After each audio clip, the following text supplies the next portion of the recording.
This is way better than we thought, as the Boston Celtics are terrified of the New York Knicks, specifically a few different players who have absolutely made the Celtics' lives miserable, as they are on the ropes right now, and the New York Knicks completely have figured them out, and we're going to break all of this down. What's up, guys? Welcome back to Knicks Digest. It's Chris here, and we're going to jump right into things as always.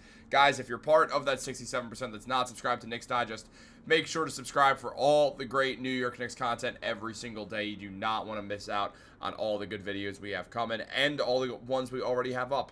Look, the Boston Celtics look terrified. Joe Mazzulla in this photo is the epitome of this Knicks-Celtics series thus far. The Celtics, as we all know by now, have been able to take 20-point leads in two different back-to-back games at home, two games in which they lost to the New York Knicks. The Knicks have come back in both games thus far this series and have come out firing, with the team now up 2-0 going back to New York, ready to finish the job and go on to the next round with one of the great upsets this year, where the Celtics started out this series as a minus 900 favorite on DraftKings. So this has been absolutely insane to witness if you are a New York Knicks fan or just an NBA fan in general. The Celtics have been one of the powerhouses of the NBA. Over the last 10 years, they've only missed 2 conference finals appearances.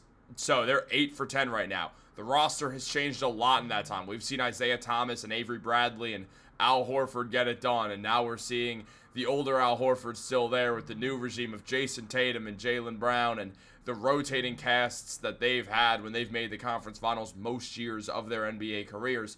And now that looks like this could be one of their off years, as Joe Mazzulla looks terrified. The New York Knicks are up, and it's clear that the Boston Celtics are terrified of Mitchell Robinson, Mikal Bridges, and the rest of the New York Knicks defense that has made the Celtics' lives a living hell. We've seen it. I mean, you look at Mitchell Robinson. He's led both games in plus-minus by a minimum of 5 from second place. Mitchell Robinson's confidence has also gone through the roof in this time span, saying, "It makes me feel like I'm a threat when they try to intentionally foul me for the hack-a-mitch. I'm just saying, you trying to get me out of the game? Why y'all want me out of the game?" And, well, Joe Mazzulla answered that question, saying he was a plus 19. All their starters were in the negative. To which Mitchell Robinson also had to say, "All of them dance moves, I'm there. There's only one 7-footer that can guard Jason Tatum, and that's me." Mitchell Robinson going out there and really just climbing up the chimney. He wants all the smoke right now. It has been so fun to watch. And Jason Tatum, he didn't look comfortable in that last possession, as it was mentioned. He didn't know what he wanted to do, and that was clear. He tried to throw the ball away when he was in the air, something Mikal Bridges blocked, then tossed the ball away as the Knicks won Game 2 of the series. Tatum's now 12 for 42 in the series. He's a combined 1 for 12 in 2 fourth quarters in which his team has blown 20-point leads. If you're wondering what is happening, Jason Tatum is choking. He is completely blowing this for his team. I don't ever want to hear again that Jason Tatum is a top 5 player in the NBA. I don't want to hear that Jason Tatum is better than Jalen Brunson, because what are these conversations? They have to stop. It's evidently clear that the Knicks have the best player in the series, and it's also clear that the Knicks are out-coaching them. So shout out to Tom Thibodeau for out-coaching Joe Mazzulla, because he clearly has thus far. And where things are at right now, the New York Knicks are in control of the series. The Celtics are on the ropes. They're not loving this right now. They don't look comfortable around the New York Knicks at all, because this was a team they blew out 3 of 4 games in the regular season. They thought this was going to be a walk in the park, and the Knicks came in and punched them in the face and then capitalized by doing it again. Now look, the Knicks are up 2-0 and the series is far from over. The Celtics are a great team that could easily win the next 4 games. However, for the New York Knicks, they just have to keep doing what they've been doing. That suffocating defense is working. Jason Tatum's hating this. The New York Knicks are finding their way, and it has been incredible to watch them do that. I mean, you just look at the two different energies between the team. The Knicks look like they're going in with a job to do, and they need to prove a point here, which they do. And the Boston Celtics are walking in like, well, we're the NBA champions. We're going to go out there. We're just going to win. We haven't lost the playoff series in over a year. We've been making it to the conference finals all the time. We're going to get back there. It's no big deal.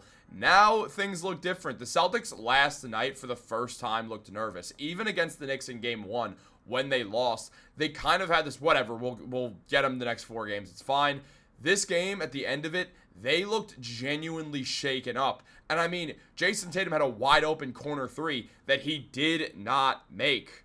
He was wide open. Jalen Brunson tripped. He didn't get out there. He was wide open in the corner, and he smoked that open three. It would have put the Celtics up 10 with 4 minutes to go. Instead, it stayed a 7-point lead. The Knicks took the ball down on the other end, and they scored. Karl-Anthony Towns eventually ends up getting that end one, making it a 1-point game, and the Celtics looked shell-shocked. They did not look at all like they knew what was going on whatsoever. They could not believe it at all. And OG Anunoby and Mikal Bridges have been a huge part of this on defense. Wingstop has arrived, and the Celtics do not like it. They have a 96.6 defensive rating in the clutch in the 2025 playoffs. It's the best rating of any duo in the NBA. This is exactly what the pairing was formed for. When Leon Rose went out there and made the Wingstop pairing and added Karl-Anthony Towns and the Knicks being up 2-0 against the Boston Celtics, this is what he envisioned. He believed that the moves he made, when he put all his chips on the table, he believed that both these moves, the Mikal move, the Karl-Anthony Towns move, even the OG move, he believed that this is what would happen. He would build an anti-Celtics. I've been saying it all year that this is what this team was built to be, the anti-Celtics. So far, they've been exactly that. They're hard-nosed. They're not taking anything for granted. They're playing hard 24 minutes per game, but 24 minutes per half, 48 minutes a game. The New York Knicks are playing like their lives are on the line, and the Celtics have not been, and they've taken advantage of them for that. You look at Josh Hart, who had a bit of struggles in that beginning of the first game the other night in game 1 of the series, but he's gotten it together so well. I mean, the man is averaging 18.5 points, 8.5 rebounds, and 3 assists in the 2 games of this series. Mind you, he's also shooting 36% from 3 and 58% from the field. Josh Hart has been awesome. In fact, he's been better than Jason Tatum, who's averaging 18 points and 15 rebounds with 5.5 assists. Yeah, Tatum's getting 150 rebounds a game. He's a great rebounder. But Josh Hart's averaging more points than him. Tatum has had 23 points, then he had 13 points last night, going 5 for 19 after going 7 for 23. And here's the thing. The whole question was, oh, Jason Tatum's not going to keep shooting these tour dates. Why? Why do people think that? We're looking at this stat. We know how good Wingstop is. Why are we acting like that Jason Tatum was just going to start magically creating baskets? He wasn't, and he hasn't. Look, as mentioned by Tommy Beer, in the fourth quarter of this series, Mikal Bridges has 14 points on 6 for 12 shooting. Jason Tatum and Jalen Brown combined have 12 points on 2 for 19 shooting in the fourth quarter of this series. Jason Tatum has made 1 shot in the fourth quarter between 2 games.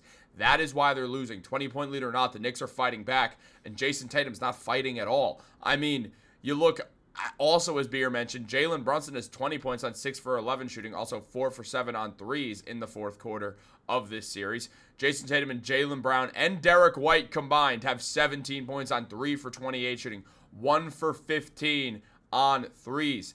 The Celtics' best players are shaken up. They were expecting this to be easy. This has not been easy. The Knicks are playing rough defense that they were not playing in the regular season, and the Celtics do not know what to expect, and that's why Joe Mazzulla made this face last night. It's evidently clear the New York Knicks want this series more than the Boston Celtics, but they have to keep going, and I fully believe they will, and I will break that down on the next video that's coming out later today, so make sure to stay tuned. Like this video, subscribe to Knicks Digest, turn on post notifications. Have a great day, and go Knicks.